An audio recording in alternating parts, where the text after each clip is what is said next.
Well, hello again and welcome. I'm Dr. David Hargroder with Miss Carla Hubenthal, my patient care coordinator.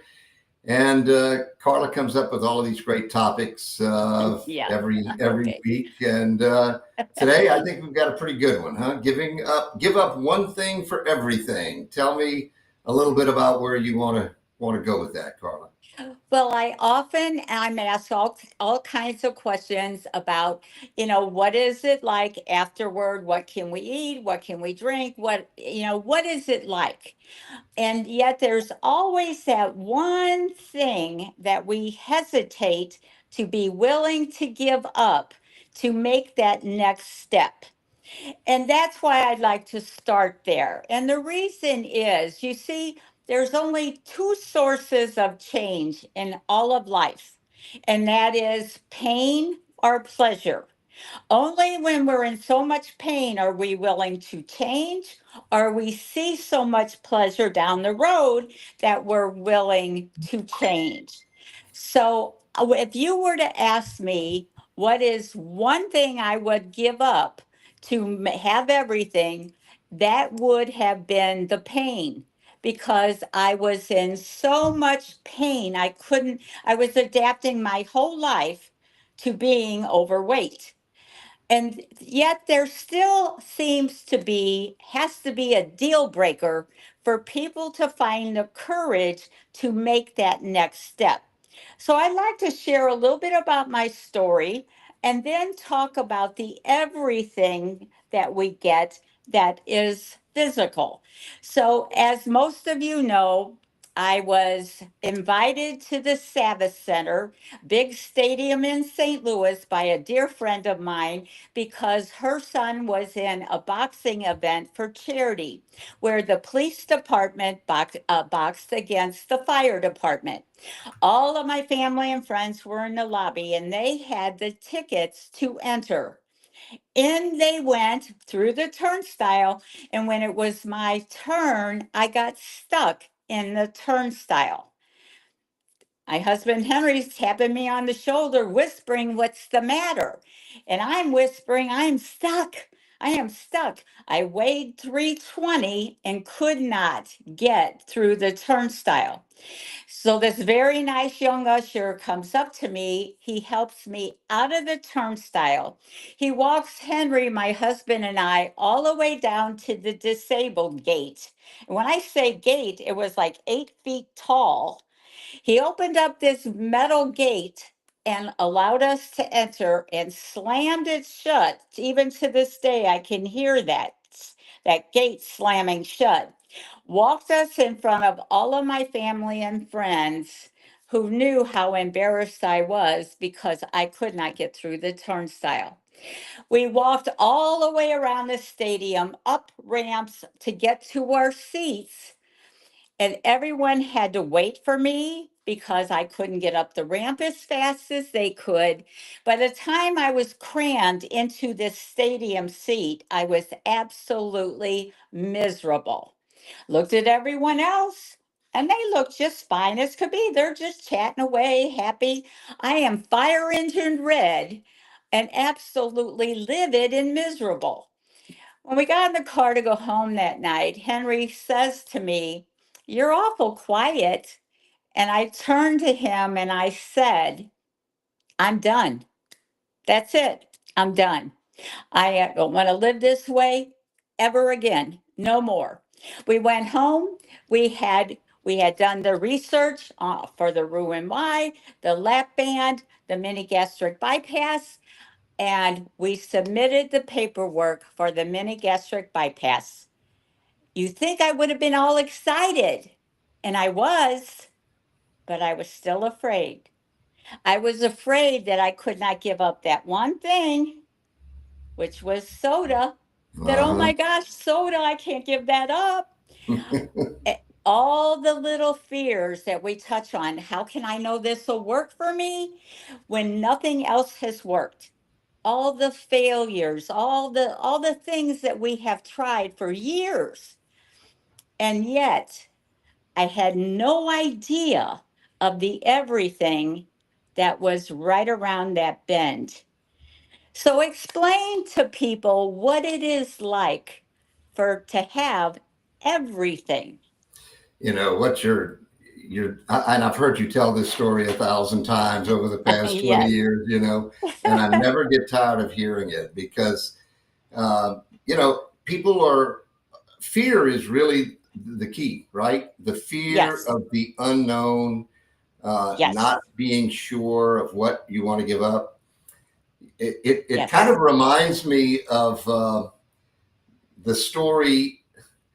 It doesn't relate to this, but it does relate to this. I was in church one day and the pastor was giving a great sermon on, and you may have heard this because I think I've seen it even on YouTube before. The two, imagine two babies in their womb, and Yes. one baby is talking to the other about, can't wait to get out of here, looking forward to what's on the other side. The other one was like, are you kidding? It's perfect in here. We've got everything we need. And now you got to squeeze and go through this dark tunnel and you don't know what's on the other side. And Yes. that's kind of what it's like here. It's Yes. a scary thing to not know what's on the other side because all you can think about is what it is you might give up, that one thing. And believe it or not, soda is probably one of the biggest that we hear of people hesitating or delaying surgery because they Yes. just can't quite grapple with it.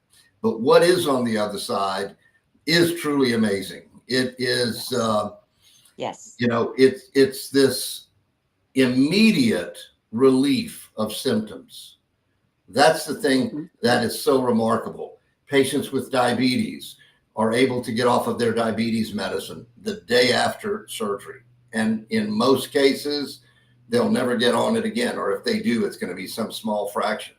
Their high blood pressure, they get off of their high blood pressure medicine the day after surgery. And about 75 to 80% of the time, they never have to go back on it. With diabetes, it's closer to 90% of the time, they don't ever have to go back on it. Sleep apnea, if you're wearing a CPAP mask, you more than likely are going to be able to come off of that. We don't treat it the same way we do high blood pressure and diabetes, of course, because those are things you can measure every day. And if it gets out of hand, you got to put you back on something temporarily.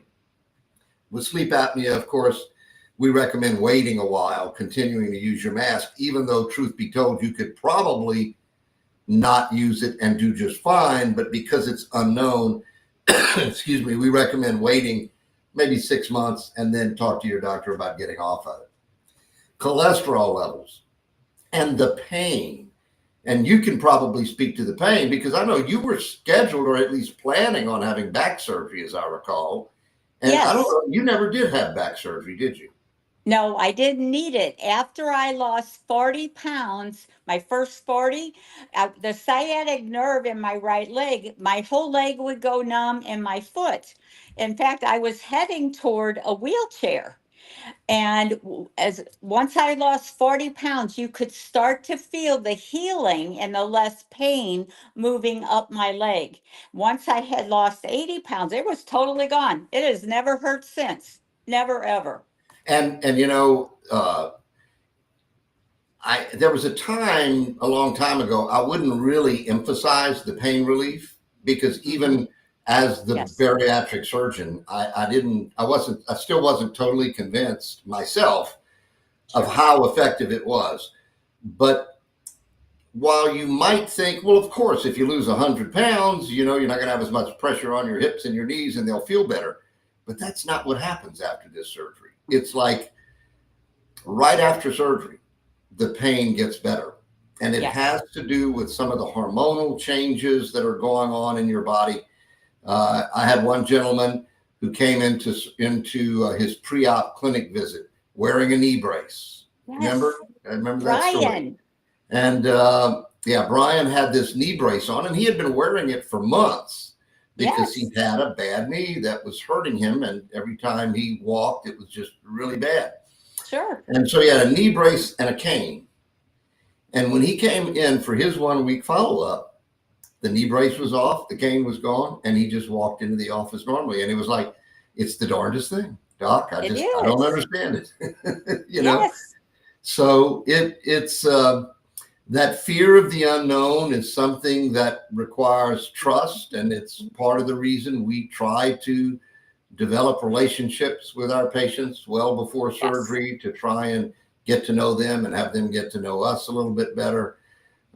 It's part of the reason we make sure that the patients talk to at least 10 of our other patients that have had the surgery, so they can kind of hear from them, how was it to give up soda, or how was it to give up coffee, or how was it, to be have a restricted diet, which isn't really very restricted at all.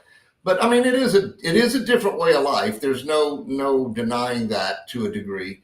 But golly, to give up one thing and to have so much of a benefit afterwards is really, I think that's a really important concept and topic. Jean, you're absolutely right. My everything is being so healthy at the age of 75. I had the surgery 22 years ago. I was 53. And to think I sit here and not have one health issue just still even amazes me. But also to have the energy to dance again, to feel pretty again, to feel so alive, but also to feel good about yourself. And Sure. that is what you share with your children and family. And those things are priceless. And that's what's on your everything. So if anyone would like everything, call me. My number is 314-807-7110. That is 314-807-7110. And I hope everyone can have everything. Amen. And we also want to remind everyone, if you have any, we're using new technology now, which is terrific because we're not all stretched out and weird looking, if you've seen some of our recent videos.